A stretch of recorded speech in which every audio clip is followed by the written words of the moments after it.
नमस्कार दोस्तों, स्वागत है आपका गुरु ज्ञान भक्तावल चैनल में।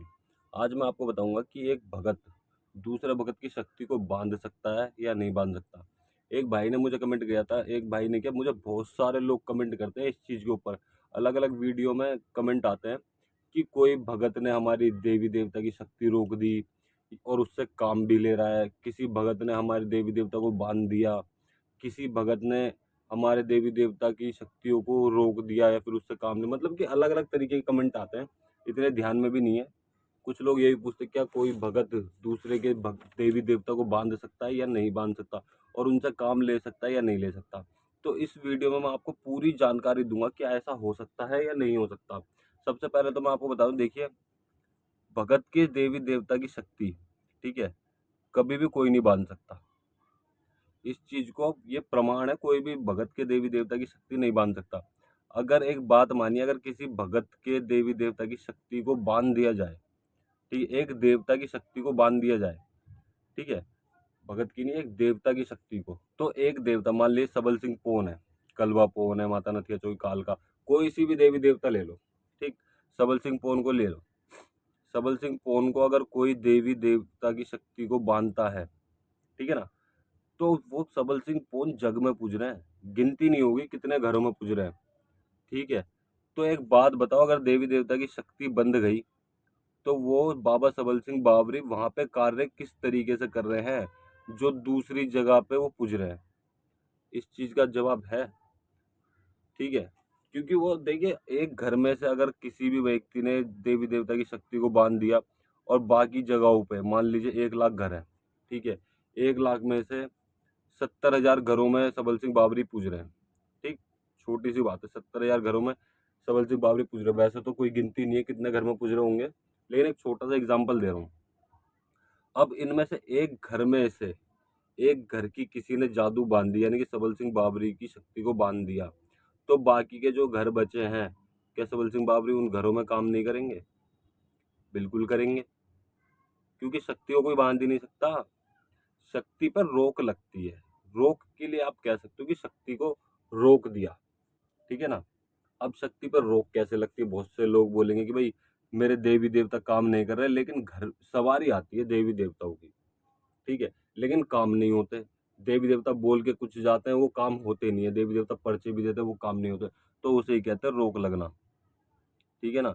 कि देवी देवता के ऊपर रोक लग गई, चाहे वो आपके गुरु ने लगाई हो, चाहे किसी दूसरे भगत ने लगाई हो, किसी ने भी रोक लगाई हो, ठीक है ना, वो रोक लग जाती है। कई बार ऐसा होता है आपकी सेवा साधना में कोई कमी पेशी होती है या फिर आपकी बोली कबूली होती है, तो देवता रुष्ट होके भी देवी देवता काम करना बंद कर देते हैं। और देखिए, गुरु जल्दी से किसी भी देवी देवता पे रोक नहीं लगाते हैं, ठीक है ना। वो हमेशा चाहते हैं कि मेरा शिष्य आगे बढ़े, किसी भी देवी देवता पर रोक नहीं लगाते। रोक कौन लगाता है? ज्यादातर लगाता है बाहर के भगत। या तो आपने किसी से बहस कर ली, तब आपके देवी देवता पर रोक लग सकती है। आपने कोई बोली कबूली कर ली, तब आपके देवी देवता पर रोक लग सकती है। बहुत सारे कारण होते हैं, अगर आपको जानने हैं वो चीजें भी, तो आप मुझे कमेंट कर दीजिएगा, मैं अगली वीडियो जरूर बनाऊंगा कि भगत के देवी देवता काम करना बंद क्यों करते हैं और उन पर रोक किस किस तरीके से लगती है और कब कब लगाई जा सकती है, ठीक है ना। और ये चीजें भी बताऊंगा मैं आपको कि किस तरीके से कोई भी भगत कुछ भी करता रहा, आपके देवी देवता पर कभी रोक ही ना लगे। और बहुत से लोगों का सवाल ये भी होता है कि देवी देवता पर रोक लग गई तो क्या करें, ठीक। तो मैं आपको बता दूं भाई, आपको पहले अपने गुरु से बात करनी चाहिए। अगर आपके देवी देवताओं पर रोक लग गई है, आपके देवी देवता ने काम करना बंद कर दिया है, तो आपको सबसे पहले तो अपने गुरु से बात करनी चाहिए कि गुरु जी, ये परेशानी आ रही है, मेरे देवी देवता काम नहीं कर रहे, ना पर्चा दे रहे, पर्चा देते हैं तो कोई काम बनता ही नहीं है, ठीक है। इस तरीके से आपको गुरु से बात करनी चाहिए।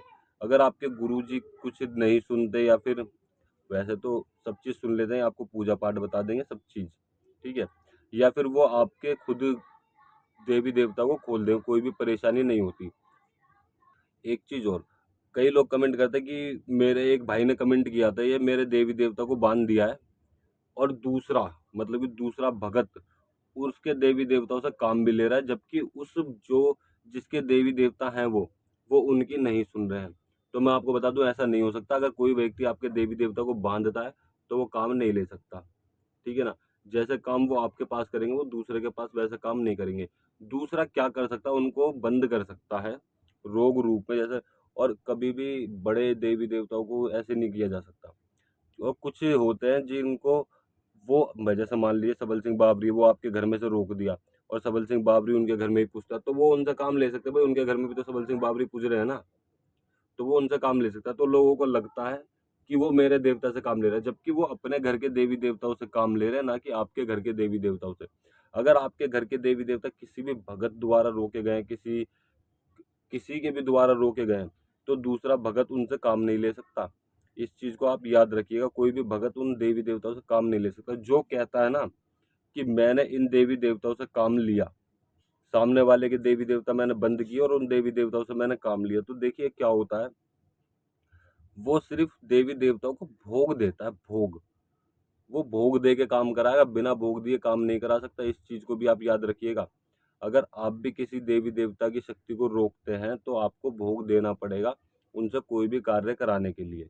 और कार्य वो सिर्फ सही कार्य करेंगे। अगर वो गलत कार्य के लिए आप भेजोगे तो वो गलत करें या ना करें, आपका गलत 100% हो जाएगा।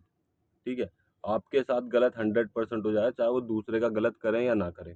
तो इन चीजों को ध्यान रखना कि कभी भी भगत की, देवी देवता की शक्ति को कोई नहीं बांध सकता। भगत के ऊपर रोक लगती है, सिर्फ रोक भगत के ऊपर लगती है। और देवी देव भगत के ऊपर रोक लग जाती है तो देवी देवता की शक्ति अपने आप रुक जाती है, वो कार्य करना बंद कर देती है। इस चीज को आप ध्यान रखिएगा। तो कोई भी भगत, कोई भी तांत्रिक, कोई भी आपकी शक्ति को नहीं बांध सकता। बहुत से लोग कहते हैं कि मेरी शक्ति को उतार दिया, ठीक है ना, तो ऐसा नहीं हो सकता कि आपकी शक्ति उतर जाए। आपकी शक्ति पर रोक लगती है, रोक। आपकी शक्ति नहीं उतरती, आपकी शक्ति के ऊपर रोक लगती है ताकि वो आपके कोई भी कार्य ना करे, आप किसी का जग कल्याण ना कर सको, कोई भी कार्य। अब देखिए, कोई ना कोई वजह होती है, सामने वाला अगर जो आपकी शक्ति पर रोक लगा रहा है, आप सही कार्य कर रहे हो तो कोई भी दिक्कत नहीं है, आपकी शक्ति पर कोई भी रोक नहीं लगा सकता। अगर आपकी शक्ति पर खामखा के कोई व्यक्ति या कोई तांत्रिक, जैसे मान लीजिए आप अपने घर का भला चाहते हैं और जग कल्याण करते हैं, तो इस वजह से किलस के भी आपके देवी देवताओं की शक्ति पर रोक लगा देते हैं बहुत से लोग। तो उस चीज से किस तरीके से बचा जा सकता है, ठीक है ना, आप उससे बच सकते हो सेवा से। सेवा करिए अपने देवी देवता की। कोई भी आपके घर में बैठ के भी देवी देवता को बांधेगा ना, तब भी देवी देवता की शक्ति को नहीं बांध सकता। ये कोई छोटी मोटी बात नहीं कि देवी देवता की शक्ति को बांध दिया, देवी देवता को ये कर दिया, देवी देवता उतार लिए, कोई छोटी बात नहीं है। मेन चीज आती है इसमें कर्म। अगर आपने देवी देवता के लिए कर्म कर रखा है ना, तो आपकी शक्ति को कोई नहीं बांध सकता। अगर आपने देवी देवता का कर्म नहीं कर रखा और सामने वाले ने कर रखा है, तो भैया वो आपकी शक्ति पर रोक लगा सकता है। लेकिन अगर आपने कर्म कर रखा है और आप अच्छे के लिए हमेशा अपनी शक्ति को चलाते हो, तो आपकी शक्ति को कोई भी नहीं रोक सकता, कोई भी आपकी शक्ति पे रोक नहीं लगा सकता। इस चीज को याद रखना। और अगर आपको सेवा नहीं पता कि सेवा साधना किस तरीके से की जाती है, देवी देवताओं की शक्ति किस तरीके से बढ़ाई जाती है, तो मैंने वीडियो बना रखी है देवी देवताओं की शक्ति बढ़ाने के लिए बहुत सारी, आप वो भी देख सकते हैं। अगर आप चाहते हो कि देवी देवता के लिए कर्म कैसे करते हैं, देवी देवता की शक्ति किस तरीके से बढ़ाते हैं, ठीक है, और पूरी तरीके से जानकारी, आपके देवी देवता बंध गए हैं तो आप किस तरीके से खोल सकते हो, मतलब कि आपके देवी देवता की शक्ति को किसी ने रोक दिया है, किसी ने रोक लगा दी है, तो आप किस तरीके से उनको खोल सकते हो, ये सब चीज़ की जानकारी चाहिए तो आप मुझे कमेंट करिएगा। मैं अगली वीडियो जरूर बनाऊंगा इस चीज़ के ऊपर कि आप अपने देवी देवता की शक्ति को किस तरीके से बढ़ा सकते हैं ताकि आपकी शक्ति पर कोई रोक ना लगा पाए। दूसरी चीज़ कि आपकी शक्ति को कोई, आप इस तरीके से सेवा करो ताकि आप जग कल्याण कर रहे हो या फिर कोई भी कार्य कर रहे हो वो काम ना रुके। कई बार ऐसी चीजें ना इस चीज में भी आती है, जैसे मान लीजिए किसी भगत ने किसी व्यक्ति के ऊपर तंत्र किया, ठीक है, अब वो भगत क्या करता है, दूसरा भगत जो जग कल्याण के लिए बैठा है वो उसको ठीक करने की कोशिश करता है, ठीक है ना, तो तब भी कर्म आता है। कर्म, अगर आपने कर्म कर रखा है तो देवी देवता उसे हटा देंगे। कर्म में थोड़ी सी भी वो है, ठीक, तो आपको उसको मुश्किल हटा पाओगे, मतलब ये बहुत ज़्यादा समय लग जाएगा, हट जाएगा क्योंकि आप जग कल्याण के लिए बैठो, हट जाएगा। जहाँ जब तक आप मान लीजिए 10 दिन लग रहे हैं किसी चीज़ को हटाने में, अगर आपने कर्म कर रखा है ना, वो 2 या 3 दिन में हट जाएगी। बहुत सी चीज़ों में 40-40 दिन का भी टाइम लगता है। 40 दिन का टाइम कैसे लगता है कि भाई उतारे 5 करने हैं या 4 करने हैं, 3 करने हैं, 2 करने हैं, इस तरीके से उतारे बढ़ते हैं। जैसे लास्ट 5 होते हैं, 7 भी होते हैं कि भाई 5 उतारे होंगे तो इसमें 40 दिन लग जाते हैं। तो बस टाइम ये बढ़ता है, लेकिन फ़र्क जो होता है वो पहले उतारे से पड़ जाता है, ठीक है ना। लेकिन समय लगता है विधि को पूरा करने के लिए। अगर आपको ये पूरी जानकारी चाहिए ना, तो आप मुझे कमेंट करिएगा। और अगर आप हमसे संपर्क करना चाहते हो, तो हम आपको अपना व्हाट्सएप नंबर डिस्क्रिप्शन में दे देंगे। आप हमसे हमारे व्हाट्सएप नंबर पे संपर्क कर सकते हैं, ठीक है? और सिर्फ़ व्हाट्सएप मैसेज करिएगा, कॉल मत करिएगा। कॉल के लिए हम आप हमसे बात कीजिए, उसके बाद हम बताएँगे कि आप कॉल कर लीजिए। तब आप हमें कॉल कर सकते हैं, और सुबह 11 से 3 बजे तक हमसे बात करने का समय है, ठीक है? आप इस बीच में हमसे कभी भी बात कर सकते हैं। और अगर आप हमें इंस्टाग्राम पर फ़ॉलो करना चाहते हैं, इंस्टाग्राम पे ही फ़ॉलो करिए, क्योंकि हम वहाँ पे भी नई-नई चीज़ें अपडेट करते रहते हैं। आप हमें इंस्टाग्राम पे ही फ़ॉलो करिएगा। और अगर आपको हमारे द्वारा दी गई जानकारी अच्छी लगी हो, तो वीडियो को लाइक करें, चैनल को सब्सक्राइब करें और बेल आइकन ज़रूर दबाएँ, ताकि हमारे द्वारा दी गई जानकारी आप तक समय पर पहुँच सके।